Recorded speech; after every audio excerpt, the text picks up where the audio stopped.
അതിന്റെ ഭർത്താവ് മരിച്ചെന്ന് പറഞ്ഞു അതിനിപ്പോ വീട്ടിൽ കയറി ഇരിക്കാൻ പറ്റുമോ? വേറെ പരിപാടി ഒന്നും ചെയ്യുന്നില്ല, അനാശാസ്തിയോ ഒന്നും ചെയ്യണില്ലല്ലോ. അത് അഭിനയിച്ചു പോവല്ലേ. നിങ്ങളെ ഇപ്പോഴും നോക്കുന്നുണ്ട്. അതെന്ത് തെറ്റാണ് സമൂഹത്തോട് ചെയ്യുന്നത്? അവളിത് കേൾക്കണം. അവള് വയറും കാണിച്ച് പുക്കളും കാണിച്ചു. അമ്മച്ചി സാരി കൊടുത്തേക്കുന്നത് ഇങ്ങനെയാ. ഇവിടെ അമ്മച്ചിയുടെ സാരി കഥ ഇവിടെയാ കിടക്കുന്നത്. പുക്കളും കാണിച്ചോണ്ട് അമ്മച്ചി സാരി കൊടുത്തേക്കുന്നത്. അവള് വയറും കാണിച്ച് പുക്കളും കാണിച്ചോണ്ട് നടക്കുമല്ലേ. നമുക്ക് ഇതല്ലേ ഇതിന്റെ അപ്പുറം കേൾക്കണമെന്ന് എന്നാ പറയാൻ. ഇതിലും വലുതൊന്നും ഒരു പെണ്ണും ഇനിയിപ്പോ ഭർത്താവിന്റെ തലക്കടിച്ചു കൊന്ന് കാമുകന്റെ കൂടെ പോയ പെണ്ണുങ്ങൾക്ക് പോലും ഇതല്ല ഇതിനപ്പുറം കേട്ടിട്ടില്ല. അതിലും മേലെയാണ് ഞാൻ എന്ന ഒരു വ്യക്തി. തെറ്റ് ഞാൻ ചെയ്യാതെ ഞാൻ എന്റെ കുഞ്ഞുങ്ങൾക്ക് വേണ്ടി തൊഴിലെടുത്ത് ജീവിക്കുന്നതിന് ഇത്രയും മക്കളെ കൊന്ന സ്ത്രീകൾക്ക് പോലും ഇങ്ങനെ കേൾക്കാത്ത രീതിയിലുള്ളതാണ് ഞാൻ ഈ കേട്ടോണ്ടിരിക്കുന്നത്. എന്തും നേരിടാനുള്ള, കാരണം അത്രയ്ക്കുമാണ് നടക്കുന്നത്. ജീവിതത്തിൽ ചിന്തിക്കാത്ത കാര്യങ്ങളൊക്കെയാണ് പുറമേ നിന്നുള്ള ഓരോരുത്തർ വന്ന് ഇൻ്റർവ്യൂ കൊടുക്കുന്നു, അത് പറയുന്നു, ഇത് പറയുന്നു. എനിക്കറിയത്തില്ല ഞാൻ എന്ത് തെറ്റ് ചെയ്തെന്നാണ് ഞാൻ, അല്ലെങ്കിൽ എന്തെങ്കിലും എന്നിൽ നിന്ന് എന്താണ് ഇവരൊക്കെ ഉദ്ദേശിക്കുന്നത് എനിക്കറിയില്ല. ഞാൻ അഭിനയം നിർത്തണമെന്നാണോ, ക്യാമറയ്ക്ക് മുന്നിൽ വരരുതെന്നാണോ, ഇതിനാണോ ഇവർ ഈ കടന്ന് ശ്രമിക്കുന്നതെന്ന് എനിക്കറിയില്ല. അതാണ് ഞാൻ ചോദിക്കുന്നത്. എന്താണ് ഇവരുടെ പ്രശ്നം? എന്താണ് നിരന്തരം ഒരു രേണു സുധി അവൾ അങ്ങനെയാണ് ഇങ്ങനെയാണ്, പിന്നെ അതിൻ്റെ അടിയിൽ വരുന്ന കമൻറ്റുകൾ അതിൽ പിടിച്ച് കുറയണം. എനിക്കറിയത്തില്ല അതെന്താണ് സംഭവം എന്ന്. അതുകൊണ്ടൊക്കെ തന്നെ ആയിരിക്കും ഇങ്ങനെ ഒരു മെച്യൂരിറ്റി വന്നത്. ഇനിയിപ്പോൾ ലോകം ഇടിഞ്ഞ് എൻ്റെ തലയിൽ വീണാലും എനിക്ക് വിഷയമല്ല. രേണു സുധി ഇങ്ങനെ തന്നെ മുന്നോട്ട് ചേച്ചി ഉദ്ദേശിച്ചു കുറച്ച് മെച്യൂരിറ്റി വന്നിട്ടുണ്ട്. ഇനി മുടിക്കകത്തൊന്ന് മെച്യൂരിറ്റി വന്നാണോ എന്ന് അറിയത്തില്ല. എന്തായാലും അല്ല ഇങ്ങനെ തന്നെയാണ്, നല്ല രീതിയിൽ വന്നിട്ടുണ്ട്. എന്തും നേരിടാനുള്ള, കാരണം അത്രയ്ക്കുമാണ് നടക്കുന്നത്. ജീവിതത്തിൽ ചിന്തിക്കാത്ത കാര്യങ്ങളൊക്കെയാണ് പുറമേ നിന്നുള്ള ഓരോരുത്തർ വന്ന് ഇൻ്റർവ്യൂ കൊടുക്കുന്നു, അത് പറയുന്നു, ഇത് പറയുന്നു. എനിക്കറിയത്തില്ല ഞാൻ എന്ത് തെറ്റ് ചെയ്തെന്നാണ് ഞാൻ, അല്ലെങ്കിൽ എന്തെങ്കിലും എന്നിൽ നിന്ന് എന്താണ് ഇവരൊക്കെ ഉദ്ദേശിക്കുന്നത് എനിക്കറിയില്ല. ഞാൻ അഭിനയം നിർത്തണമെന്നാണോ, ക്യാമറയ്ക്ക് മുന്നിൽ വരരുതെന്നാണോ, ഇതിനാണോ ഇവർ ഈ കടന്ന് ശ്രമിക്കുന്നതെന്ന് എനിക്കറിയില്ല. അതാണ് ഞാൻ ചോദിക്കുന്നത്. എന്താണ് ഇവരുടെ പ്രശ്നം? എന്താണ് നിരന്തരം ഒരു രേണു സുധി അവൾ അങ്ങനെയാണ് ഇങ്ങനെയാണ്, പിന്നെ അതിൻ്റെ അടിയിൽ വരുന്ന കമൻറ്റുകൾ അതിൽ പിടിച്ച് കുറയണം. എനിക്കറിയത്തില്ല അതെന്താണ് സംഭവം എന്ന്. അതുകൊണ്ടൊക്കെ തന്നെ ആയിരിക്കും ഇങ്ങനെ ഒരു മെച്യൂരിറ്റി വന്നത്. ഇനിയിപ്പോൾ ലോകം ഇടിഞ്ഞ് എൻ്റെ തലയിൽ വീണാലും എനിക്ക് വിഷയമല്ല. രേണു സുധി ഇങ്ങനെ തന്നെ മുന്നോട്ട്. ഇതിലും വലുതൊന്നും ഒരു പെണ്ണും കേരളത്തിലെ ഒരു പെണ്ണുങ്ങൾക്കും, ഇനിയിപ്പോൾ ഭർത്താവിൻ്റെ തലക്കടിച്ച് കൊന്ന് കാമുകൻ്റെ കൂടെ പോയ പെണ്ണുങ്ങൾക്ക് പോലും ഇതല്ല ഇതിനപ്പുറം കേട്ടിട്ടില്ല. അതിലും മേലെയാണ് ഞാൻ എന്ന ഒരു വ്യക്തി. ഒരു തെറ്റും ചെയ്യുന്നില്ല, സമൂഹത്തിന് നിരക്കാത്ത ഒരു തെറ്റും ഞാൻ ചെയ്യാതെ ഞാൻ എൻ്റെ കുഞ്ഞുങ്ങൾക്ക് വേണ്ടിയിട്ട് ഞാൻ തൊഴിലെടുത്ത് ജീവിക്കുന്നതിന് ഇത്രയും പറയാനോ കേൾക്കാനോ ഒരു ഇതും എനിക്കില്ല. പക്ഷേ ഇതെല്ലാം ഈ ഒരു മക്കളെ കൊന്ന സ്ത്രീകൾക്ക് പോലും ഇങ്ങനെ അല്ലേ, മക്കളെ കൊന്ന സ്ത്രീകൾക്കോ ഭർത്താവിനെ കൊന്ന സ്ത്രീകൾക്കോ പോലും കേൾക്കാത്ത രീതിയിലുള്ളതാണ് ഞാൻ ഈ കേട്ടോണ്ടിരിക്കുന്നത്. അതെന്താണ് എന്തുകൊണ്ടാണെന്ന് എനിക്കറിയില്ല. ഈ കേൾക്കുന്നതൊക്കെ കൊണ്ടായിരിക്കും ഞാനിപ്പോൾ ഇങ്ങനെ തന്നെ ധൈര്യമായിട്ട് നിൽക്കുന്നത്. എന്നെ സംബന്ധിച്ച് ഞാനിങ്ങനെ നിൽക്കുന്നത്. പക്ഷെ എൻ്റെ സ്ഥാനത്ത് ഏതൊരു പെണ്ണാണേലും നിങ്ങൾ ചോദിച്ചു നോക്കൂ, ഏതെങ്കിലും ഞാൻ കഴിഞ്ഞ ദിവസം കണ്ടായിരുന്നു മൈക്ക് എടുത്തിട്ട് ഒരു ചാനലുകാർ രേണു സുധിയെ പറ്റിയുള്ള അഭിപ്രായം എന്താ, വഴി നടന്ന് നിങ്ങൾ കണ്ടോന്നറിയത്തില്ല, ഏത് ചാനലാണെന്ന് ഓർക്കുന്നില്ല. ഓരോ വഴിയിൽ സാധാരണ സ്ത്രീകളോടാണ് ചോദിക്കുന്നത് രേണു സുധിയെ പറ്റി അഭിപ്രായം. അപ്പം ഞാൻ എണ്ണുവാണ്, ചുമ്മാ ജസ്റ്റ് കാണും, ഇത് രസമല്ലേ. അപ്പം 5 സ്ത്രീകൾ എന്നെപ്പറ്റി നല്ലതാണ് പറഞ്ഞത്, വേറെ ഒന്നുമല്ല, സാധാരണ സ്ത്രീകളാണ് പറഞ്ഞത്. അപ്പം ഇങ്ങനെ വഴി നടന്നിങ്ങനെ ചോദിക്കുക, ബസ്സിലൊക്കെ ചോദിക്കുവാണ്. അപ്പം ഞാൻ അത്ര വലിയ രേണു സുധിയെ പറ്റി ഇങ്ങനെയൊക്കെ ചോദിക്കാൻ ഞാൻ ആരാ, രേണു സുധി ആരാ? അപ്പം എന്നോട് നിനക്ക് നിൻ്റെ വില അറിയത്തില്ല, എന്നോട് ഓരോരുത്തർ പറഞ്ഞു. അങ്ങനെ എന്ത് വില എനിക്കൊന്നും മനസ്സിലാകുന്നില്ലോ, എന്തുവാ സംഭവം. അപ്പം 5 പേര് പറഞ്ഞത് ഒരേപോലുള്ള, ആ കുട്ടി ജീവിക്കട്ടെ, അതിൻ്റെ ഭർത്താവ് മരിച്ചെന്ന് പറഞ്ഞു അതിനിപ്പോൾ വീട്ടിൽ കയറി ഇരിക്കാൻ പറ്റുമോ? അത് വേറെ പരിപാടി ഒന്നും ചെയ്യുന്നില്ല, അനാശാസ്തിയോ ഒന്നും ചെയ്യണില്ലല്ലോ. അത് അഭിനയിച്ചു പോവല്ലേ. അതിൻ്റെ കുഞ്ഞുങ്ങൾക്ക് വേണ്ടി ആ കുഞ്ഞുങ്ങളെ 2 ഇട്ടിട്ട് പോയോ? അതിന് വേണമെങ്കിൽ ആ 1 വർഷം കഴിയുമ്പോൾ വേണ്ട, അടുത്ത കെട്ടിപ്പോകാമല്ലോ, ഇതിന്നെല്ലാം കെട്ടിപ്പോകാമല്ലോ. ആ കുഞ്ഞുങ്ങളെ ഇപ്പോഴും നോക്കുന്നുണ്ട്. അതെന്ത് തെറ്റാണ് സമൂഹത്തോട് ചെയ്യുന്നത്? ആരോട് എന്താ അത് ചെയ്യുന്നത്? അത് വെറുതെ മര്യാദയ്ക്ക് ഇരിക്കുമല്ലേ, അത് അതിൻ്റെ കാര്യം നോക്കുമല്ലേ, ആരെയും ചെന്ന് തോണ്ടി പിടിക്കാൻ പോകുന്നില്ലല്ലോ. അപ്പോൾ ഇതൊക്കെയാണ് ഇവർ. പക്ഷെ 6ാമത്തെ ഒരു അമ്മച്ചി പറഞ്ഞു, ചിരിയും കൂടെ, അവളിത് കേൾക്കണം. അവൾ വയറും കാണിച്ച് പുക്കളും കാണിച്ചു. അമ്മച്ചി സാരി കൊടുത്തേക്കുന്നത് ഇങ്ങനെയാ. ഇവിടെ അമ്മച്ചിയുടെ സാരി കഥ ഇവിടെയാ കിടക്കുന്നത്, പുക്കളും കാണിച്ചോണ്ട് അമ്മച്ചി സാരി കൊടുത്തേക്കുന്നത്. അവൾ വയറും കാണിച്ച് പുക്കളും കാണിച്ചോണ്ട് നടക്കുമല്ലേ. നമുക്ക് ഇതല്ലേ ഇതിൻ്റെ അപ്പുറം കേൾക്കണമെന്ന് എന്നാ പറയാൻ. അതോടുകൂടി ഞാനത് സ്കിപ്പ് ചെയ്ത് വിട്ട്. അതാണ് 5 പേരുണ്ടെങ്കിൽ 6ാമൻ ഇങ്ങനെ പറയും, 6 പേരുണ്ടെങ്കിൽ 8ാമതൊരാൾ ഇത് പറയും, നെഗറ്റീവ് പറയും. അത് നമ്മൾ ആരോടും ചെന്ന് അവരുടെ മനസ്സിനെ ചെന്ന് നമുക്ക് അവർ ചെയ്യരുത് ഇങ്ങനെ പറയാൻ പറ്റും. പക്ഷെ എന്നോട് ഒരാൾ ഇടപെട്ട് കഴിഞ്ഞാൽ ഞാൻ ആരാണ് എന്താണെന്ന് അവർക്ക് മനസ്സിലാവും. ഇപ്പം നിങ്ങൾ തന്നെ ആദ്യമായിട്ട് എന്നെ കണ്ടപ്പോൾ പറഞ്ഞു രേണു സുധി എന്ന് പറയുന്നൊരു ക്യാരക്ടർ ഇതല്ല ഞങ്ങളുടെ മനസ്സിൽ, വേറൊരാളായിരുന്നു. രേണുവിൻ്റെ അടുത്ത് 2 നേരം 2 വാക്ക് സംസാരിച്ചതല്ലേ, രേണു ആരാന്ന് ഞങ്ങൾക്ക് മനസ്സിലായി ഇല്ലേ, പറഞ്ഞിട്ടില്ലേ, അത്രേ ഉള്ളൂ. ഇതിപ്പോൾ കുറേ നാൾ കഴിയുമ്പോൾ ഇതെല്ലാം ഈ മീഡിയ എല്ലാം വേറെ ഒരാളെ കിട്ടും, അങ്ങനെ പോവും. അങ്ങനെയാണ് അതിലൊന്നും എനിക്ക് എന്താ പറയുക, ഞാൻ എപ്പോഴും ഇങ്ങനെ നിൽക്കണം, എൻ്റെ പുറകെ എല്ലാവരും പറഞ്ഞു ഇങ്ങനെ ഒരു സംഭവമുള്ള ആളേ അല്ല ഈ രേണു എന്ന് പറയുന്ന ആൾ. രേണു എന്താണോ അതാണ് രേണു, അല്ലാതെ മീഡിയയ്ക്ക് വേണ്ടിയിട്ട് ഞാൻ അങ്ങനെ ഇങ്ങനൊന്നും അല്ല. ഞാൻ ഈ ക്യാരക്ടർ തന്നെയല്ലേ എപ്പോഴും കീപ്പ് ചെയ്യുന്നത്, അത്രേ ഉള്ളൂ. ആണോ, എനിക്കറിയില്ല കേട്ടോ, ഞാനത് സ്ഥിരം കാണുന്നൊരു പ്രോഗ്രാം അല്ലായിരുന്നു, വല്ലപ്പോഴും കാണുമായിരുന്നു, സ്കിപ്പ് ചെയ്ത് കണ്ടിട്ടുണ്ട്. എനിക്കതിനെപ്പറ്റി ഒന്നും അറിയില്ല ചേട്ടാ, അതാണ് മെയിൻ കാര്യം. ഞാൻ ഏത് പ്ലാറ്റ്ഫോമിലാണെങ്കിലും എവിടെ പോയാലും ഞാൻ ഇങ്ങനെയാണ്, എൻ്റെ ഇതൊരു ക്യാരക്ടർ ഇതാണ്, ഇതിങ്ങനെ തന്നെ കീപ്പ് ചെയ്യാനാണ് എൻ്റെ ഒരു എവിടെയാണേലും, എൻ്റെ വീട്ടിലാണേലും എവിടെയാണെങ്കിലും ഇങ്ങനെ തന്നെയാണ്. ഇതിപ്പം പണ്ട് ബോൾഡ് അല്ലായിരുന്നു, ഇപ്പം ബോൾഡ്നെസ് ഒക്കെ ഉണ്ടായിരുന്നു, പക്ഷെ എന്നാലും അതിനൊരു പരിധി ഉണ്ടല്ലേ. നമുക്ക് വേണ്ടി സംസാരിക്കാൻ സൂചിച്ചാണ്ടുണ്ടായിരുന്നു എന്ത് കാര്യത്തിനും. ആൾ ഫ്രണ്ടിലുണ്ട്, നമ്മൾ ബാക്കി നിന്ന്, കാരണം അദ്ദേഹം നമ്മുടെ ഭർത്താവാണ്. ആൾ പറഞ്ഞ ഇപ്പം ഞങ്ങളുടെ ഇതിൽ ക്രിസ്ത്യൻ രീതിയിൽ പറഞ്ഞ എന്തുവാ, ഭർത്താവ് ഭാര്യയുടെ തലയായിട്ടിരിക്കണം. അപ്പം തലയുള്ളപ്പം ആൾ സംസാരിക്കും, നമ്മളതിൻ്റെ ബാക്കി സംസാരിച്ചാൽ പുറകിൽ നിന്ന്. ഇതിപ്പോൾ ആളെനിക്ക് നഷ്ടമായി. അതിന് ഒരു എന്നാ പ്ലേസ്മെൻറ്റിന് വേറൊരാൾ വന്നിട്ടില്ല, ഭർത്താവെന്ന് ഒരാളും വന്നിട്ടില്ല, ഞാൻ ആരെയും കല്യാണം കഴിച്ചിട്ടില്ല. അപ്പം എനിക്ക് പറയാനുള്ള ഞാനേ പറയാൻ പറ്റും, എൻ്റെ തല എന്ന് പറയുന്ന ആ ഒരു പുരുഷൻ അല്ലെങ്കിൽ എൻ്റെ ഭർത്താവ് അത് പോയി. പിന്നെ എനിക്ക് സംസാരിക്കാണ്ടല്ലേ, എന്നെപ്പറ്റി പിന്നെ ആര് സംസാരിക്കണം? പ്രായമായ അപ്പനും അമ്മയും ഒരു പരിധി വരെ സംസാരിക്കുമായിരിക്കും അല്ലേ, അവർ സഹി കെട്ടിട്ട് സംസാരിക്കുമായിരിക്കും. അത് കഴിഞ്ഞ് പിന്നെ ആര് കുഞ്ഞു മക്കൾ സംസാരിക്കണം. 2 മക്കളും പിള്ളേർ തന്നെയാണ്, മൂത്ത മോൻ 20 വയസ്സ്, കുഞ്ഞ് 5 വയസ്സ്. അപ്പം അവർ സംസാരിക്കാൻ പറ്റുമോ എനിക്ക് വേണ്ടിയിട്ട്? വേറെ ആരാ എനിക്കുള്ളത്? ചേച്ചിയും ചേട്ടനും ഉണ്ട്, അവർക്ക് എപ്പോഴും എന്നെപ്പറ്റി ഇപ്പോൾ സംസാരിക്കാൻ പറ്റുമോ എനിക്കുള്ളത്? ഇല്ല, അവർക്ക് അവരുടേതായിട്ടുള്ള ജോലിയും കാര്യങ്ങളൊക്കെ നോക്കണം. എനിക്ക് സംസാരിക്കാൻ ഞാൻ മാത്രമേ ഉള്ളൂ, അതുകൊണ്ട് ഞാൻ സംസാരിക്കുന്നു, അത്രേ ഉള്ളൂ. അല്ലാതെ ഇപ്പം ഈ ആർജിച്ചെടുത്ത ഈ വീഡിയോ ഒന്നുമല്ല, ഞാനിങ്ങനെയൊക്കെ തന്നെയാണ്. അതിപ്പോഴെന്നല്ല, ഇപ്പോഴല്ലേ നിങ്ങൾക്കൊക്കെ എന്നെ അറിയാവുന്നത്. സുധിച്ചേട്ടനുള്ളപ്പോഴും ഞാനിങ്ങനെ പ്രതികരിക്കേണ്ട സ്ഥാനത്തിൽ സുധിച്ചേട്ടനുണ്ടെങ്കിൽ ഞാൻ പ്രതികരിക്കും. സുധിച്ചേട്ടൻ വാവട്ടെ, ആരോടും വഴക്ക് പിടിക്കില്ല, വാവട്ടെ മാറി നിൽക്കടി എന്ന് പറയും. നെഗറ്റീവ് കണ്ട ചിലപ്പോൾ സുധിച്ചേട്ടനൊന്നും വിടും, സുധിച്ചേട്ടൻ ഒന്നും വിടും, അവിടെ ഒന്നും പറയണം, മാറി നിൽക്കുക സുധിച്ചേട്ടൻ എന്തുവാ കാണിച്ചെന്ന് ഞാൻ ചോദിക്കും. ആ ഒരാളാണല്ലോ, പെട്ടെന്ന് പൊട്ടിമുളച്ച ഒരു സ്വഭാവമൊന്നുമല്ല ഇത്. അങ്ങനെ തന്നെ ധൈര്യം, എൻ്റെ പപ്പ ഞങ്ങളെ ധൈര്യത്തോടെ തന്നെയാണ് അപ്പൻ വളർത്തിയത് ഞങ്ങളെ. അപ്പം ആ ഒരു എവിടെ മുന്നിൽ, ആരുടെയും മുന്നിൽ പിടിച്ച് നിൽക്കണം, തല പോകുന്ന കേസ് വന്നാലും പിടിച്ച് നിൽക്കണം. നമ്മൾ തെറ്റ് ചെയ്യാത്തോടത്തോളം കാലം നമ്മളെന്തിനാണ് നമ്മൾ താന്നിരിക്കുന്നത്? അതിൻ്റെ ആവശ്യമില്ല. നമ്മൾ മുഖത്ത് നോക്കിയാണ് അതാ ഞാൻ പറഞ്ഞത്, ക്യാമറയ്ക്ക് പുറകിലൊരു സ്വഭാവം, ക്യാമറയ്ക്ക് മുന്നിലൊരു സ്വഭാവം കാണിക്കുന്നില്ല. ഇത് കാണിക്കുന്നവർക്കറിയാം അത് ആരാ എന്താണെന്നൊക്കെ, അത്രയേ ഉള്ളൂ. ഞാൻ ആരുടെയും പേര് പറഞ്ഞൊന്ന് പ്രതിപാദിക്കുന്ന ഒന്നുമില്ല, പൊതുവായിട്ടുള്ള കാര്യം പറയുന്നു. വെള്ളം കുടിച്ചോട്ടെ, എത്ര നേരം. ഞാൻ കണ്ടിട്ടുണ്ട് സുചേട്ടൻ്റെ കൂടെ ഈ അവാർഡ് നൈറ്റിനൊക്കെ പോകുമ്പം. ഒടിയൻ എന്ന് പറയുന്ന ഫിലിം കഴിഞ്ഞ സമയത്ത് സാറ് ലാലേട്ടൻ സാറ് അവിടെ ഇതിൽ വന്നപ്പം, അവാർഡ് നൈറ്റിന് വന്നപ്പം, അല്ല അത് ട്രിവാൻഡ്രത്ത് വെച്ചിട്ടാണ്. അപ്പം ഞങ്ങളൊക്കെ സ്റ്റേജിൻ്റെ സൈഡിൽ നിൽക്കുക, കാരണം സുധിച്ചേട്ടനൊക്കെ അന്ന് സ്കിറ്റുണ്ട്. അപ്പം ലാലേട്ടനെ കാണാൻ വേണ്ടിയിട്ട് ഓടിപ്പോയി ചെന്ന്, അപ്പം 2 സ്ഥലം ആൾ നിൽക്കുവാണ്. അങ്ങനെ ചെന്ന് ഞാൻ അങ്ങനെ നോക്കി കണ്ടിട്ടുണ്ട്. അപ്പോൾ ആ ഒടിയൻ സിനിമ കഴിഞ്ഞുള്ള സമയം, അപ്പോൾ എത്ര വർഷമായെന്ന് എനിക്ക് ഓർമ്മയില്ല, കുറേ വർഷമായില്ലേ. ആ ഷൂട്ട് കഴിഞ്ഞ് സിനിമ ഇറങ്ങിക്കഴിഞ്ഞുള്ള ഇത് ഷൂട്ട് കഴിഞ്ഞുള്ളതാണോ എനിക്കറിയില്ല, ആ ഒരു ഫിഗറായിട്ടാണ് എനിക്ക് തോന്നിയത് ആ സിനിമാസ്. കാണുവാണെങ്കിൽ ഞാൻ അന്നേരം എന്താണോ ഓർക്കുന്നത് അത് പറയും. എന്തായാലും അപ്പോഴത്തെ ഒരു ഇതനുസരിച്ച് പറയും, സംസാരിക്കും. ആദ്യം വിളിച്ചിട്ടല്ലേ, ബിഗ് ബോസിൻ്റെ കാര്യമല്ലേ നിങ്ങൾ ചോദിച്ചേ? ആദ്യം അവർ വിളിച്ചിട്ടില്ല, വിളിക്കട്ടെ, വിളിച്ച അവിടെ ചെല്ലട്ടെ. ആദ്യം വിളിക്കുന്നത് അക്സെപ്റ്റ് ചെയ്യുന്ന പറഞ്ഞുകൊണ്ട് ചോദിക്കുന്നു.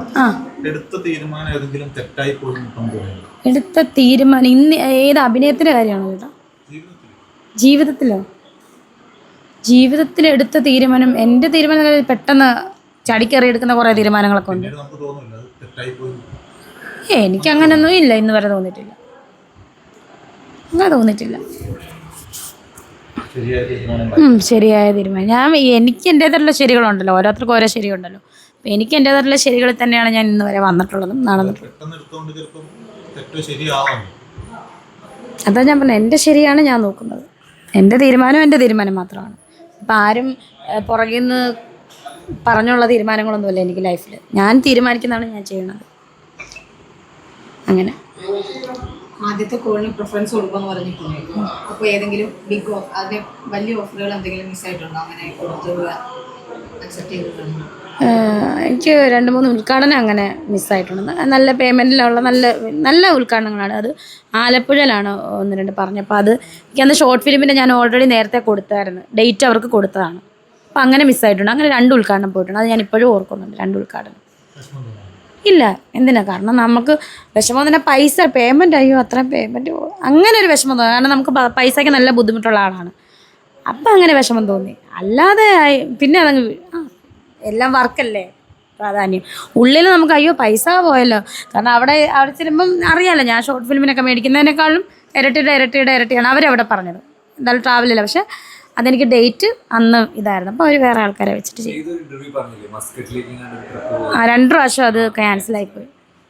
2 പ്രാവശ്യം ക്യാൻസലായിപ്പോയി. ഡാൻസ് തൻസീർ കൂത്തുപറമ്പിൻ്റെ കൂടെ.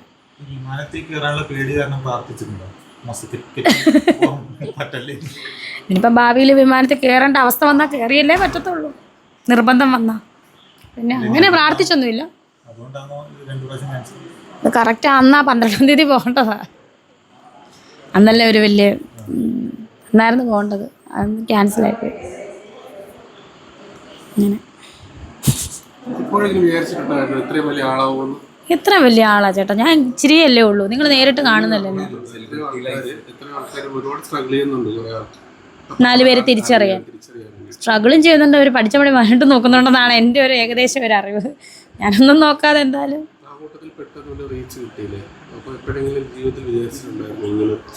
അത് ചേട്ടാ നാളെ ഒരു സമയത്ത് ഈ റീച്ച് കാണുമെന്നും ഒന്നും സ്ഥിരതയൊന്നുമല്ല. സോഷ്യൽ മീഡിയ അങ്ങനെയാണല്ലോ. അതൊന്നും കണ്ടൊന്നുമല്ല ഞാനിവിടെ നിൽക്കുന്നതും സംസാരിക്കുന്നതൊന്നും. നമ്മളെ ജനങ്ങൾ സ്നേഹിക്കുവാണെങ്കിൽ അവർ സ്നേഹിച്ചുകൊണ്ടിരിക്കും, സ്നേഹിക്കുന്നവർ സ്നേഹിക്കും അല്ലേ. പിന്നെ ഒരു കാര്യം, എനിക്ക് ഈ നെഗറ്റീവ് പറയുന്ന ഒന്നും ആർക്കും എന്നെ നേരിട്ട് അറിയാത്തവരാണ് ഈ നെഗറ്റീവ് അടിക്കുന്നത്. എന്തെങ്കിലും കേട്ടാൽ ആ ഒരു ഇതിനെ സംബന്ധിച്ച് എനിക്കൊരു നെഗറ്റീവ് റിയാക്ഷൻ വന്നു കഴിഞ്ഞാൽ എന്നെ നെഗറ്റീവ് പറയുന്നവരെല്ലാം അവിടെ പോയി കാണും. അവർക്ക് ഭയങ്കര ഉള്ളിൽ സന്തോഷം. എന്തൊരു സന്തോഷമാണെന്നറിയാം. പക്ഷേ വെറുതെ സന്തോഷിക്കുന്നത്. കാരണം ഞാൻ ഇതൊന്നും കാണാറില്ല. അതാണ് പൂർണ്ണമായിട്ട് ഞാൻ പറയുകയാണ്. ഞാൻ സത്യം പറഞ്ഞാൽ മനുഷ്യനല്ലേ, ചിലപ്പോൾ ഓർക്കും ഇതൊക്കെ കണ്ടു കഴിഞ്ഞാൽ ഞാൻ ചിലപ്പോൾ ഇങ്ങനെ ഇരിക്കത്തില്ല, ഡൗൺ ആവുമായിരിക്കും. ഞാൻ എൻ്റെ കാര്യമല്ല പറഞ്ഞത്, ഞാൻ കണ്ടിട്ടില്ല, കാണാൻ എനിക്ക് സമയമില്ല, ഞാൻ കാണുന്നുമില്ല, എനിക്ക് അതിൻ്റെ ആവശ്യമില്ല. എന്നെ നെഗറ്റീവ് പറയുന്ന റിയാക്ഷൻ വീഡിയോസ് കണ്ടിട്ട് ഞാൻ എന്തിനാ ആസ്വദിക്കുന്നത്? അതിൻ്റെ ആവശ്യമില്ല എനിക്ക്. ഞാൻ വ്യൂ കൊടുക്കേണ്ട കാര്യമില്ല. ചിലപ്പോൾ അത് കാണുമ്പോൾ ഒന്നും കൂടെ ഇനി ഇങ്ങനെ ആയിരിക്കും. ചിലപ്പോൾ അത് കണ്ടിട്ട് ചിലപ്പോൾ ഡൗൺ ആവും. കാരണം ഞാനത് കാണാറില്ല ഇന്ന് ഈ നിമിഷം വരെ. ഒരു റിയാക്ഷൻ എന്നെ നെഗറ്റീവ് അടിക്കുന്നത് ഞാൻ കണ്ടിട്ടില്ല. അതിനി എത്ര വലിയ വലിയ ആൾക്കാർ, കൂടിയ ആൾക്കാർ ആരെന്നെ പറ്റി ഇരുന്നുകൊണ്ട് നെഗറ്റീവ് പറഞ്ഞാലും നിന്നോണ്ട് നെഗറ്റീവ് പറഞ്ഞാലും ഞാൻ കാണത്തില്ല, കണ്ടിട്ടുമില്ല. എന്തോ അതല്ല ഞാൻ പറഞ്ഞത്. എൻ്റെ കൂട്ടുകാരും വീട്ടുകാരും ഒക്കെ എന്നോട് സംസാരിക്കും, ഇന്ന പോലെ വന്നു. എന്നെ അറിയാവുന്നവർക്കറിയാം, ഞാൻ കാണത്തില്ല. എത്ര ലിങ്ക് അയച്ചാലും ഞാൻ കാണത്തില്ല. അത് മനസ്സിലായോ? എൻ്റെ കൂട്ടുകാരും എൻ്റെ വീട്ടുകാരും ഇത് കണ്ടു, ഇന്ന പോലാണ്, ഇത് പ്രതിപാദിച്ചു. അതുപോലെ തന്നെ ഇൻ്റർവ്യൂവിൽ വരുമ്പോൾ ആങ്കർ പറയും. ആങ്കർ സംസാരിക്കുമ്പോഴാണ് ഇങ്ങനെ ഒരു സംഭവം ഉണ്ടോ എന്ന് ഞാൻ അറിയുന്നത്. ശരിയായിരിക്കും, അവർ കള്ളം പറയേണ്ട കാര്യമില്ല ആർക്കും. ഇതിനകത്ത് ഞാൻ മാത്രം കാണുന്നില്ലെന്ന് പറഞ്ഞാൽ എൻ്റെ ചുറ്റുമുള്ളവരും എൻ്റെ കൂട്ടുകാരും എൻ്റെ എന്നെ അടുത്തിടപഴകുന്നവരും ഒക്കെ കാണാറുണ്ട്. അങ്ങനെയല്ല, അതിനകത്തുള്ളതെല്ലാം സത്യമില്ല. ആ ഒരു കേസ് ഒരാൾ ആ കേസിനെ ആസ്പദമാക്കി ഞാൻ കാണും. കാരണം എനിക്ക് കേസ് കൊടുക്കേണ്ടതല്ലേ. അന്ന് പറഞ്ഞ് ഇതൊന്നും കണ്ട് ഇതെല്ലാം കൂടെ ഞാൻ കണ്ട് ആസ്വദിക്കുന്ന ഒരാളോ വിഷമിക്കുന്ന ഒരാളോ അല്ലെന്നാണ് പറയുന്നത്. ഇതിപ്പോൾ ഒരാൾക്കെതിരെയല്ലേ കേസ് കൊടുത്തത്, അതെനിക്ക് പഠിക്കണ്ടേ? പിന്നെ ഇതെന്താണ് ഇതിനകത്തുനിന്ന് വീട്ടുകാർ പറഞ്ഞെന്ന് പറഞ്ഞാലും ഓരോ പോയിന്റും നമുക്ക് നോക്കണ്ടേ? ശരിയാണ്. അപ്പം ഞാൻ ഒറ്റയ്ക്ക് ഇരുന്ന് കണ്ട് കരഞ്ഞെന്നല്ല പറഞ്ഞല്ലേ, ടെൻഷൻ അടിച്ചെന്നല്ല, എന്താണെന്ന് നമുക്ക് നോക്കാം. വേണ്ട, അത് ഫുള്ള് വായിക്കേണ്ട കാര്യമില്ലല്ലോ. അതിൻ്റെ ആ ഹെഡിങ് തന്നെ മതിയല്ലോ. അപ്പം തന്നെ നമുക്ക് മനസ്സിലാവും എന്താണ് അതിനകത്ത് പറയുന്നത്. ഹെഡിങ് മതിയല്ലോ, അതിരുന്ന് കുത്തിയിരുന്ന് കാണേണ്ട കാര്യമില്ലല്ലോ കേസിനാണേലും. നെഗറ്റീവ് തമ്പാണെങ്കിലും ചിലപ്പോൾ അതിനുള്ളിൽ വരുന്ന കണ്ടന്റ് പോസിറ്റീവ് ആയിരിക്കുമല്ലോ ചില സമയങ്ങളിൽ. അങ്ങനെയാണ്. ഇങ്ങനെ എല്ലാം ഒന്നും കാണത്തില്ലേ ചെയ്യും. എത്ര ഫ്രണ്ട്സ് അയച്ചു തരുമ്പോൾ ഇങ്ങനെ ഞാൻ പറഞ്ഞു കേസിന് പിന്നെ സത്യമാണ്, അത് കണ്ടിട്ടുണ്ട് ഇല്ലെന്നല്ല. അത് കേസിൻ്റെ ആയതുകൊണ്ട് മാത്രം കണ്ടു ആ ഒരു വ്ളോഗറിൻ്റെ വീഡിയോസ്. എല്ലാം ഇരുന്നൊന്നും കണ്ടിട്ടില്ല, അത് കണ്ടു. മെസ്സേജ് ഒരുപാട് ഇൻസ്റ്റാഗ്രാമിൽ ഒരുപാട് മെസ്സേജുകൾ വരാറുണ്ട്. ഫാൻസാന്ന് പറഞ്ഞ് വരാറുണ്ട്. ചേച്ചി ഞങ്ങളോടൊന്ന് മിണ്ട് ചേച്ചി. കൂടുതലും ഗേൾസാണ്, കൂടുതലും വിധവന്മാരാണ് എന്നോട് റിക്വസ്റ്റിൽ സംസാരിക്കുന്നത്. ഒരുപാട് പേര് ഞങ്ങളോടൊന്ന് മിണ്ട് ചേച്ചി, ഞങ്ങൾക്ക് ഭയങ്കര ഇഷ്ടമാണ് എന്നൊക്കെ പറഞ്ഞു. രേണുവിന് ഇഷ്ടമാന്ന് പറഞ്ഞിട്ട് എനിക്ക് കുറെ ചെറുപ്പക്കാർ മെസ്സേജ് അയക്കുന്നുണ്ട് കേട്ടോ. ഞാൻ രേണുവിന്റെ പിന്നെ ആണല്ലേ? ആയിക്കോട്ടെ. നമുക്ക് മെസ്സേജ് വരുന്നുണ്ട്. ആണല്ലേ? ആ കൊള്ളാലോ.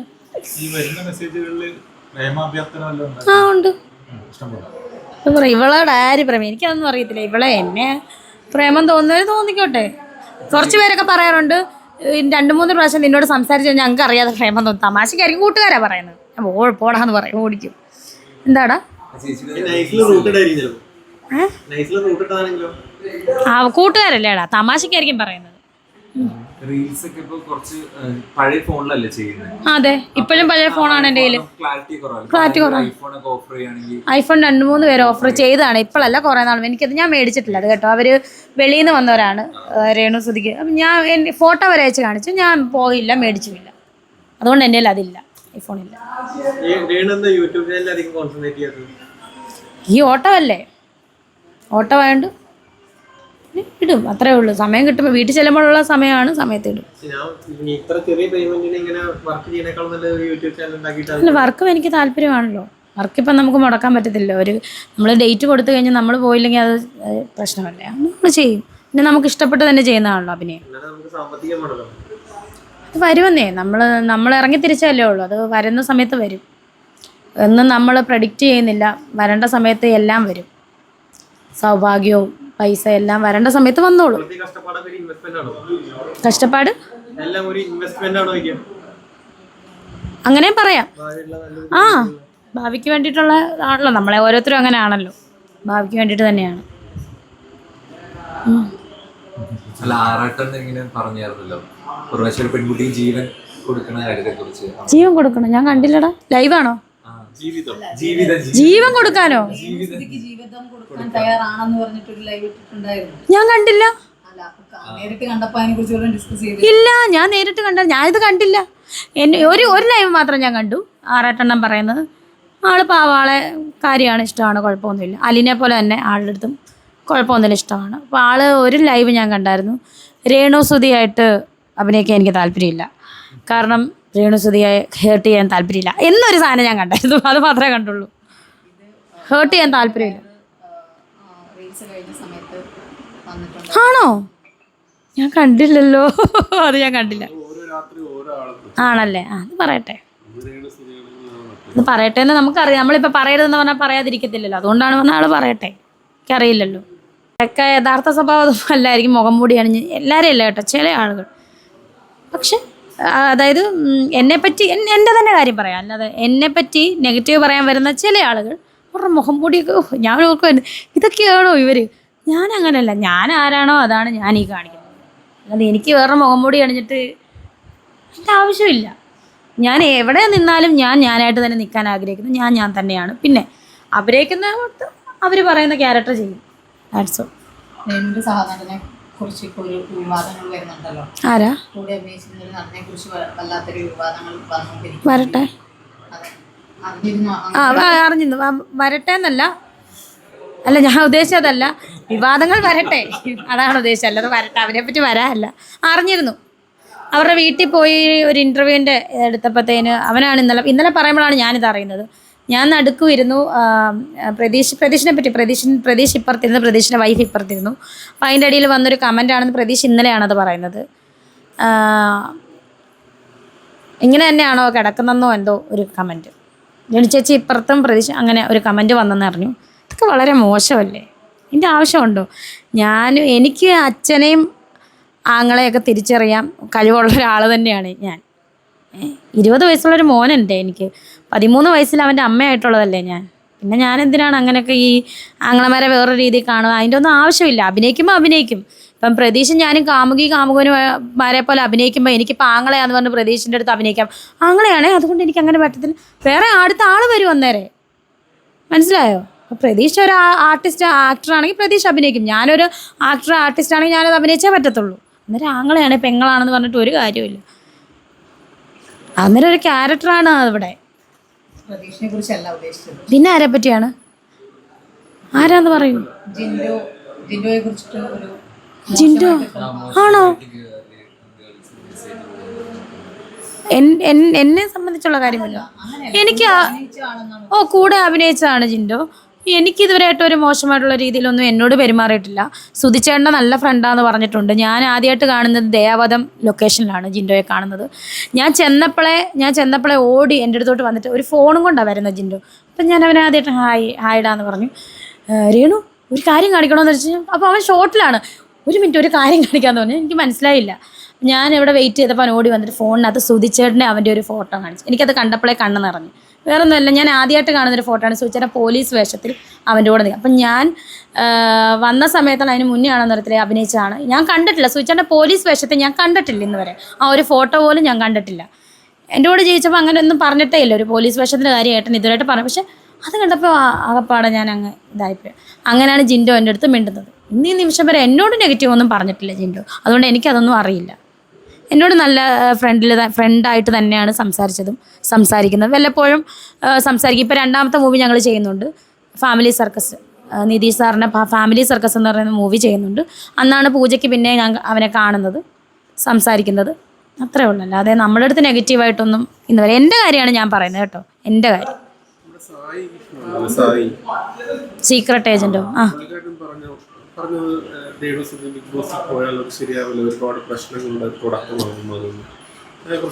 എനിക്കറിയില്ല, ഞാനത് കണ്ടില്ല ചേട്ടാ. ഈ സീക്രട്ട് ഏജൻറ്റിൻ്റെ എന്നെ സപ്പോർട്ട് ചെയ്യുന്ന വീഡിയോ കണ്ടിട്ടുണ്ട്. ഇല്ലെന്നല്ല കേട്ടോ, എന്നെ സപ്പോർട്ട് അത് അങ്ങനെയാണല്ലോ. നമ്മുടെ കുറ്റം നമ്മൾ തന്നെ ഇരുന്ന് നമ്മളായിട്ട് ആരെങ്കിലും നേരിട്ട് വന്ന് കുറ്റം പറയില്ല. അപ്പം നമ്മളിപ്പോൾ മാറി നിൽക്കുക. അപ്പോൾ അവരെൻ്റെ കുറ്റം പറഞ്ഞ് ഞാൻ ഇങ്ങനെ കേൾക്കുമ്പോൾ നമുക്കൊരു ഇറിറ്റേഷൻ അല്ലേ, നമ്മുടെ കുറ്റം എൻ്റെ ആവശ്യമില്ല. അപ്പം നമ്മളെപ്പറ്റി അവർ മാറി നിന്ന് നല്ലത് പറഞ്ഞാൽ നമുക്ക് കേൾക്കാൻ ഏത് മനുഷ്യരാണെങ്കിലും കേൾക്കാൻ സന്തോഷമായിരിക്കും. നമ്മൾ എന്തിനാണ് നെഗറ്റീവ് കേൾക്കാൻ പോകുന്നത്? ഞാൻ കേട്ടിട്ടില്ല കേട്ടോ. ഈ സായി കൃഷ്ണൻ്റെ സീക്രട്ട് ഏജൻറ്റിൻ്റെ എന്നെ പറ്റി കുറേ സപ്പോർട്ട് ചെയ്ത വീഡിയോസ് ഞാൻ കണ്ടിട്ടുണ്ട്. ഇല്ലെന്നല്ല, കണ്ടിട്ടുണ്ട്. എനിക്കറിയില്ല, ഞാനത് കണ്ടിട്ടുമില്ല കേട്ടിട്ടുമില്ല.